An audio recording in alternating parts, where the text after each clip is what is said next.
is Derrick James and Errol Spence are in the news. They're going to court because Derrick is suing Errol for, I guess, money still that needs to be paid. How how in your experience, how much is a trainer entitled to? Is he entitled to 10%, or should he get a flat rate, or is that just different with every fighter and every trainer?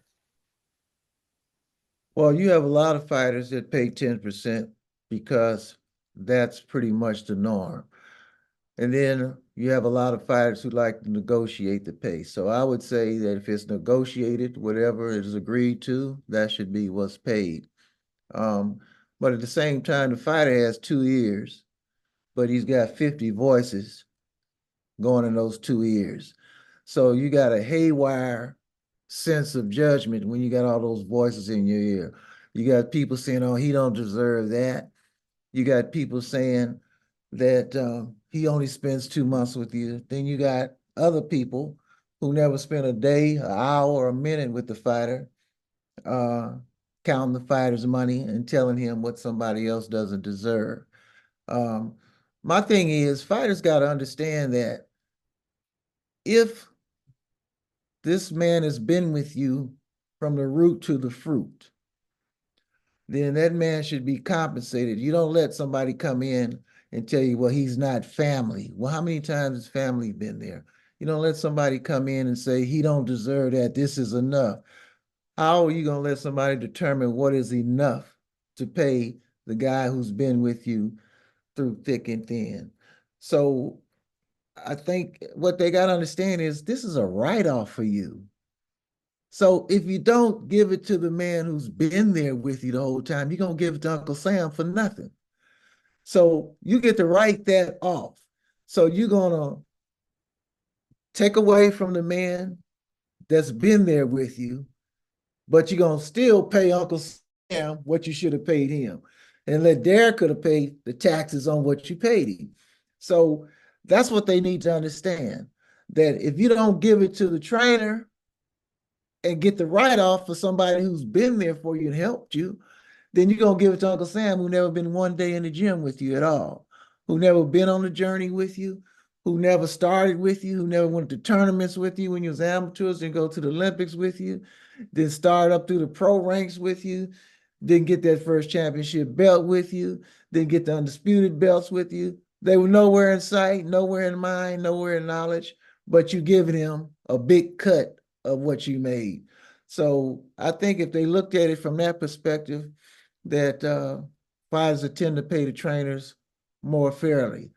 Uh, Particularly, it's hard, when you come off a loss, you're going to have a lot of people putting blame on the trainer. The trainer's the first person that gets blamed when you come off a loss. The first person get blamed. The fighter's not going to get to blame. The family of the fighter is not going to blame the fighter. They're going to blame somebody.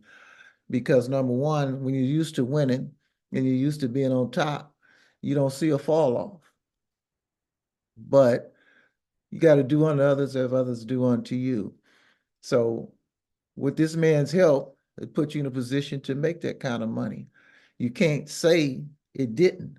It put you in a position. He sweated with you, he sacrificed with you, and he helped you make that kind of money. You didn't do it by yourself.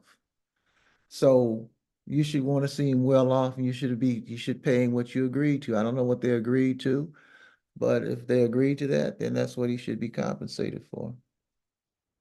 Now, Particularly, for you, I'm sorry. Go ahead. particularly if you want to have good luck in the future, because karma does have a way of coming back around. Now, do most trainers work off a handshake agreement, or do they have something in writing that states like I get 10%, or is it just more so a handshake agreement? I don't know. I've not talked to trainers about how they go about their business as far as getting paid. I know what I do. Um, and I try to stay out of other trainers' business on how they get paid, because that's their business and their fighters' business. But I hope that the work that they put in, trainers are the most least appreciated tool that involves the winning success of a fighter. Everybody else gonna get paid. Uh, the promoter's percentage is set in stone. The manager's percentage is set in stone. Only the trainer's pay can be manipulated.